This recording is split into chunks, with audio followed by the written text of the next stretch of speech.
বন্ধুরা, আজকে একটা নতুন গল্প নিয়ে আসলাম তোমাদের মাঝে। এটা সত্য এবং বাস্তব জীবনের ঘটনা। শেষ পর্যন্ত শোনার অনুরোধ রইল। শুনলে তোমার মধু চলে আসবে। দেরি না করে চলো শুরু করা যাক। আমি বললাম, সোনিয়ার মা, আমি তো তোমাকে যতটুকু পাওয়ার পেয়েছি, এখন তোমার কাছে আমার আরেকটা দাবি। তুমি যদি তোমার মেয়ে সোনিয়াকে আমার সাথে একটিবার সুযোগ দাও, তাহলে আমি যে তোমার কাছে 2 লাখ টাকা পাব, সেই টাকা আর দেওয়া লাগবে না। আমি সব টাকা তোমাকে মাফ করে দিব। তারপর সোনিয়ার মা আছিয়া বেগম বলল, জোহানা ভাই, আপনি এসব কি বলছেন? আপনি আমার সাথে যেমন চাই তা করেন, আপনি আমার কাছে টাকা পাবেন বলেই আমি সুযোগ দিই।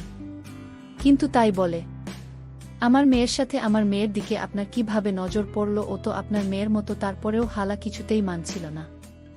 অবশেষে 2 লাখ টাকা শোধ করতে আমি মা হয়ে আমার মেয়ে সোনিয়াকে একবারের জন্য জোহার কাছে পাঠালাম। তারপর জল আমার মেয়ের সাথে যা করল তা শুনলে বন্ধুরা তোমাদের মাথা গরম হয়ে যাবে। বন্ধুরা, গল্পটি অনেক অনেক ইন্টারেস্টিং। গল্পটি শোনার জন্য তোমাদের সকলের প্রতি আমার বিশেষ অনুরোধ রইল। বন্ধুরা, তোমাদের নিকট আমার ছোট্ট একটি অনুরোধ, তোমরা দয়া করে আমার চ্যানেলটি সাবস্ক্রাইব করে আমাকে সাপোর্ট করবে। হ্যালো বন্ধুরা, আমি রাইফেল জোহাল। আমি একজন গ্রাম্য ডাক্তার। আজকাল যে দিন পড়েছে, জিনিসপত্রের যে দাম, ডাক্তারি করে সংসার চালানো খুব কঠিন হয়ে পড়েছে। তাই ভাবলাম, বহুদিন ধরে ডাক্তারি করছি, এতদিনে আমি যা কামিয়েছে তার কিছু টাকা আমি সঞ্চয় হিসেবে রেখে দিয়েছিলাম। এখন ভাবলাম, যদি ওই সমস্ত টাকা আমি গ্রামের বিধবা মহিলা অথবা বেকার মানুষদের মধ্যে সুদের লেনদেন, তাহলে তারাও চলতে পারবে, আর এদিকে আমিও মোটামুটি স্বাবলম্বী হতে পারব। এই সব চিন্তা করে আমি গ্রামের বিধবা মহিলাদেরকে টার্গেট করে লেনদেন শুরু করি। আমি গ্রামে বাস করতাম, যেহেতু আমার পেশা 2টা, একটা হচ্ছে ডাক্তারি আর একটা হলো সুদের টাকা লেনদেন বা ডাক্তারির পাশাপাশি আমি সুদের ব্যবসাও করি। গ্রামে অনেক লোক আর বিধবা মহিলাদের কাছে শুধু টাকা লেন দেই। এভাবে প্রায় 20 লাখ টাকার মতো আমি গ্রামের মানুষের মধ্যে লোন দিলাম। ডাক্তারির পাশাপাশি আমার সুদের ব্যবসাটা খুব ভালোই চলছিল। কিন্তু বছরখানেক যেতেই আমার কপালে জুটল এক পিছলা মহিলা, মানে পিছলা ক্লায়েন্ট। ঋণ নেওয়ার সময় আমার কাছ থেকে কাকুতিমিনতি করে ঋণ নিয়েছিল। বাদ দেওয়ার সময় কত কাহিনী। মহিলাটির স্বামী মারা গেছে অনেক আগেই। শুনেছি তার মেয়ের যখন বয়স 6 বছর, তখনই ওই মহিলার স্বামী মারা যায়। তারপর ওই সন্তানের কথা চিন্তা করে আর বিয়ে শাদী বসে নাই। এখন তার মেয়ের বয়স 15 থেকে 16। এভাবেই মেয়েকে নিয়ে কষ্ট করে চলছিল তার দিন। বিধবা মহিলাটা দেখতে হেব্বি ছিল, অনেক সুন্দরী এবং লাবণ্যময়। তাকে দেখলেই আমার মতো 55 বছর বয়সের লোকের মাথা নষ্ট হয়ে যায়। আর সবচেয়ে বড় কথা হলো, তার মেয়ের চেহারাটা একেবারে মাশাল্লাহ। গরিবের ঘরে এত সুন্দর মেয়ে জন্ম নেওয়া, এ যেন গোবরে পদ্মফুল। যাই হোক বন্ধুরা, আমি এই মহিলাকে প্রথমে লাইন দিয়েছিলাম 50,000 টাকা। মহিলাটির নাম ছিল আছিয়া, তার মেয়ের নাম ছিল সোনিয়া। বেচারি স্বামী মারা যাওয়ার পর থেকে খুব কষ্টে দিন কাটতে শুরু করল। মেয়ে বড় হতে শুরু করল। মেয়ের পড়ালেখা আছে, অনেক টাকা পয়সার প্রয়োজন। মেয়েকে বিয়ে দিতে হবে। তাই সে চিন্তা করল, কিছু হাঁস মুরগি লালন পালন করে সে স্বাবলম্বী হবে, কিছু টাকা আয় করবে। সোনিয়ার মারে রকম ভালো উদ্যোগ দেখে আমি খুব খুশি হয়ে থাকে 50,000 টাকা প্রথমে লোন দিলাম। লোন পেয়ে সে আমার টাকাগুলো খুব ভালোভাবে কাজে লাগাল এবং সে সময় মতো ফেরত দিয়ে দিন। আর এদিকে সে যে হাঁস মুরগি ছাগল কিনেছিল, তা দিয়ে যে পরিমাণ ইনকাম হলো, তাতে তার একটা মূলধন বেড়ে গিয়েছিল। এভাবে তার সংসার খুব ভালোই চলছিল। সে তার হাঁস মুরগি গরু ছাগলের খামার আরও বড় করার জন্য সে চিন্তা করল, আমার কাছ থেকে সে 2 লাখ টাকা নেবে। এই চিন্তা ভাবনা করে সে আমার কাছে আসলো। আমি বললাম, সোনিয়ার মা, তোমাকে টাকা দিতে আমার কোনো আপত্তি নেই, কিন্তু তুমি সময় মতো ফেরত দিতে পারবে তো? সোনিয়ার মা বলল, জোহানা ভাই, আপনি কোনো চিন্তা কইরেন না, আমি আপনার টাকা সময় মতো পরিশোধ করে দিব।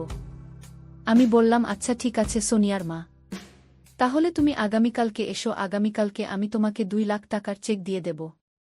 তুমি ব্যাংক থেকে টাকা উঠিয়ে নিতে পারবে না, সোনিয়ার মা আমাকে বলল, ভাইজান আমি এসব ব্যাংক ট্যাঙ্ক বুঝি না।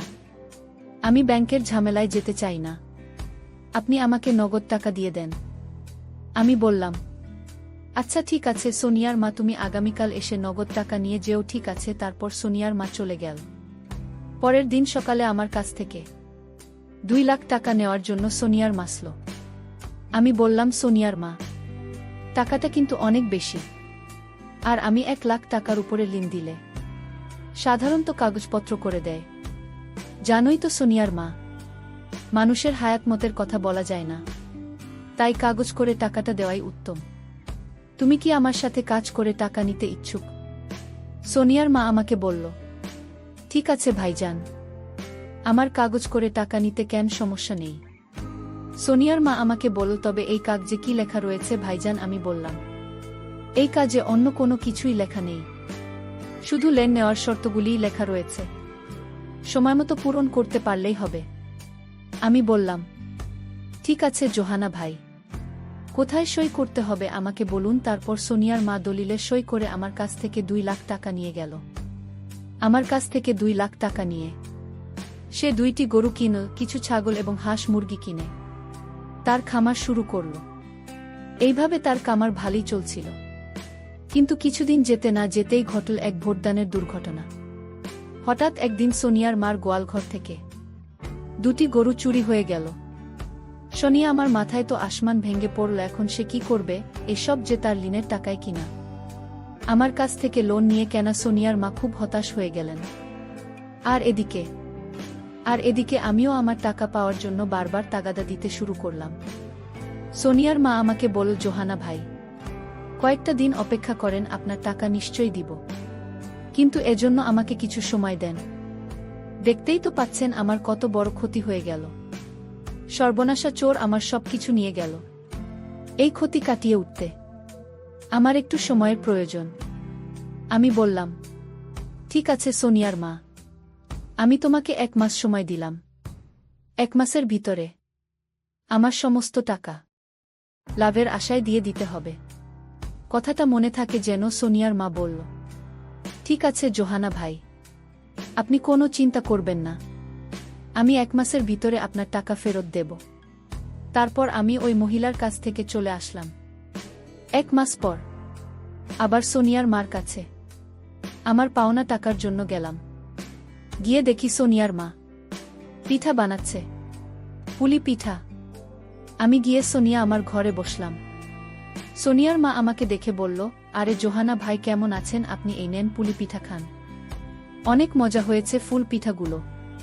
তারপর আমি সোনিয়ার মার ঘরে কিছু পুলি পিঠা খেতে খেতে বললাম, সোনিয়ার মা আজকে তোমাকে আমার টাকা দেওয়ার কথা ছিল, আমার টাকার কি করলাম? সোনিয়ার মা আমাকে বলল, ভাইজান আগে পিঠা খান, তারপর বলছি। আমি খেয়ালিপনার চলে বললাম, সোনিয়ার মাকে বললাম। সোনিয়ার মা পিঠা খাইয়ে কি আমার টাকা শোধ করে দেবে নাকি? সোনিয়ার মা আমাকে বলল, আরে ভাইজান আপনি কোনো চিন্তা করবেন না, আগে পিঠা খান, তারপর আমি বলছি। পিঠা খাওয়ার পর সোনিয়ার মা আমাকে বলল, জোহানা ভাই, আজকে থাকা তামিল করতে পারি নাই, আপনি আমাকে আর কয়েকটা দিন সময় দেন। আমি বললাম, কি বলো? আর কত সময় দেব তোমাকে? আচ্ছা ঠিক আছে, তোমাকে আর 1 সপ্তাহ সময় দিলাম, তারপর আমাকে টাকাটা বুঝিয়ে দিতে হবে। কথাটা মনে থাকে যেন। সোনিয়ার মা বলল, আচ্ছা ঠিক আছে জোহানা ভাই, আপনি 1 সপ্তাহ পরে আইসেন। তারপর আমি 1 সপ্তাহ পরে আবার গেলাম। যাওয়ার পর ঠিক একই কথা, যে ভাইজান আজকে টাকাটা মিল করতে পারি নাই। তারপর আমি বললাম, সোনিয়ার মা, আপনি আমার সাথে কি শুরু করছেন? আপনার কাজগুলো আমার কাছে মোটেই ভাল লাগছে না। আপনি আমাকে এভাবে ঘুরে এসেছেন কেন? সোনিয়ার মা আমাকে বলল, ভাইজান সেই সর্বনাশা ছুঁড়ে তো আমার সব কিছু নিয়ে গেছে, আমার কাছে তো এখন কিছু নেই। এখন আমি কিভাবে আপনার টাকা শোধ করব? আপনি চাইলে অন্যভাবে আমার টাকা শোধ করতে পারেন। আমি বললাম, কি বলতে চাচ্ছেন আপনি? তখন সোনিয়ার মা বলল, এই যে আপনি আমার দিকে ভালো করে চেয়ে দেখুন, আমি আপনার জন্য আজকে খুব ভালো করে শিখেছি, চাইলে আপনি আমাকে আপনার মতো করে পেতে পারেন। জোহানা ভাই, আমার কাছে দেওয়ার মতো কিছুই নেই, তাই আমার নিজেকে আপনাকে সঁপে দিলাম। সোনিয়ার মার মুখ থেকে এরকম ধরনের কথা শুনে আমার মাথার ভিতর শয়তানি বুদ্ধি কাজ করতে শুরু করল। ভাবলাম সুদের টাকা হয়তো না পেলে না পাবো, কিন্তু শুধু সুদের টাকার বিনিময়ে আমি সোনিয়ার মার সাথে একটু আনন্দ করতে পারলে ক্ষতি কি, জীবনে অনেক টাকা কামাই করেছি। শনি আমার মতো এরকম একটা সুন্দরী মহিলা আমার কাছে স্বেচ্ছায় ধরা দিয়েছে। মনে ভাবলাম, জোহানা, এটা তোর কাছে সুবর্ণ সুযোগ। এই সুযোগ কাজে লাগা। আমি সোনিয়ার মার্চ থেকে এরকম প্রস্তাব পেয়ে মনে মনে খুব খুশি হলাম। তারপর আমি বললাম, সোনিয়ার মা, আমি তোমার প্রস্তাবে রাজি। তারপর সোনিয়ার মা আমাকে বলল, যদি তুমি আমার প্রস্তাবে রাজি থাকো তাহলে আজকে রাতে আমাদের এখানে চলে আসবে, সকল সুদ একেবারে মিটিয়ে দেব, আর তুমি চাইলে আসলে মিটিয়ে নিতে পারবে। আমি বললাম, আসল কিভাবে মেটাব? তারপর সোনিয়ার মা বলল, তুমি আসলেই বুঝতে পারবে। তারপর সেদিন রাতে বন্ধুরা আমি সোনিয়ার মার কাছে গেলাম। সোনিয়ার মা এত সুন্দর করে সেজেছিল যা বলাই বাহুল্য, মনে হয়েছিল আমার কাছে ইন্ডিয়ান কোনো নায়িকা বা কোনো একটা রূপকথার পরী। তাকে দেখি আমি তা শিখে গেলাম আর বলতে লাগলাম, সোনিয়ার মা, এত রূপ তুমি এতদিন কোথায় রেখেছিলে? কোথায় লুকিয়ে লিখেছিলেন তোমার এত রূপ? আগে জানলে আমি আরও আগেই পাগল হয়ে যেতাম। তারপর আমি সোনিয়ার মার সাথে চলে গেলাম অন্য এক দুনিয়ায়, অন্য এক জগতে। হঠাৎ দরজায় নখ বাজতে শুরু করল। আমি ভাবলাম, এখন কি আসো আবার? মনে মনে খুব ভয় পেয়ে গেলাম। দরজা খুলে দেখি সোনিয়া দাঁড়িয়ে রয়েছে। কি সুন্দর চেহারা, নবযৌবন প্রাপ্ত একটি মেয়ে। তাকে দেখেও আমার লোভ লেগে যায়। আর সোনিয়া আমার সাথে। যখন আমি অন্য একটি কাজে ব্যস্ত ছিলাম তখন সোনিয়া এসে দেখে ফেলে। আমি আরও ভয় পেয়ে যাই। তারপর ভাবলাম, যেভাবেই হোক সোনিয়াকে আমার করে পেতে হবে। আমাকে একটি বারের জন্য হলেও সোনিয়ার রোগ, সোনিয়ার সৌন্দর্য পেতে হবে। তারপর আমি সোনিয়ার মাকে বললাম, সোনিয়ার মা, তুমি যদি একটি কাজ করো তাহলে আমি 2 লাখ টাকা সুদে আসলে তোমাকে ক্ষমা করে দেব। সোনিয়ার মা বলল, জোহানা ভাই, কি কাজ একটু বলেন তো দেখি। তারপর আমি বললাম, সোনিয়ার মা, আমি তো তোমাকে যতটুকু পাওয়ার পেয়েছি। এখন তোমার কাছে আমার আরেকটা দাবি, তুমি যদি তোমার মেয়ে সোনিয়াকে আমার সাথে একটিবার সুযোগ দাও তাহলে আমি যে তোমার কাছে 2 লাখ টাকা পাব সেই টাকা আর দেওয়া লাগবে না। আমি সব টাকা তোমাকে মাফ করে দিব। তারপর সোনিয়া মা আছিয়া বেগম বলল, জোহানা ভাই, আপনি এসব কি বলছেন? আপনি আমার সাথে যেমন চাই তা করেন, আপনি আমার কাছে টাকা পাবেন বলেই আমি সুযোগ দিই, কিন্তু তাই বলে আমার মেয়ের সাথে, আমার মেয়ের দিকে আপনার কিভাবে নজর পড়ল? ও তো আপনার মেয়ের মতো। তারপরেও জোলা কিছুতেই মানছিল না। অবশেষে 2 লাখ টাকা শোধ করতে আমি মা হয়ে আমার মেয়ে সোনিয়াকে একবারের জন্য জোহাল আর কাছে পাঠালাম। তারপর জোহা আমার মেয়েকে তার ইচ্ছা মতো যা করার তাই করল। এই 50 বছর বয়সে পাগলের মতো কতই না ভয়ঙ্কর আচরণ করেছিল আমার মেয়েটার উপর। এই দৃশ্যগুলোর কথা মনে পড়লে বন্ধুরা এখনো চোখে জল চলে আসে। পরিশেষে বন্ধুরা, আমি তোমাদেরকে বলবো, বন্ধুরা, এই জগৎ সংসারে টাকায় সবকিছুর মূল। টাকার জন্য মানুষ সম্মানিত হয়, আবার এই টাকার জন্য মানুষ দুনিয়ার নিকৃষ্ট হয়ে যায়। নিজের ইজ্জত সম্মান বিক্রি করতেও দ্বিধাবোধ করে না। তাই আমাদের প্রত্যেকটি মানুষেরই উচিত সময়ের কাজ সময় করা, সময় মতো টাকা পয়সা রুজু করে ছেলে মেয়েদের ভবিষ্যৎ নিশ্চিত করে রাখা। বন্ধুরা, গল্পটি তোমাদের কেমন লাগল অবশ্যই কমেন্ট করে জানাবেন। বন্ধুরা, আজকে এই পর্যন্তই। আবারও আসব তোমাদের মধ্যে নতুন কোনো গল্প নিয়ে। গল্পটি যদি তোমাদের ভালো লাগে তাহলে একটি লাইক দাও। প্রতিদিন আমি তোমাদেরকে এই রকম ইন্টারেস্টিং একটা করে নতুন গল্প উপহার দিব। তাই তোমাদেরকে অনুরোধ করে বলছি, তোমরা যদি এরকম ধরনের ইন্টারেস্টিং গল্প পেতে চাও তাহলে দয়া করে আমার চ্যানেলটি সাবস্ক্রাইব করো।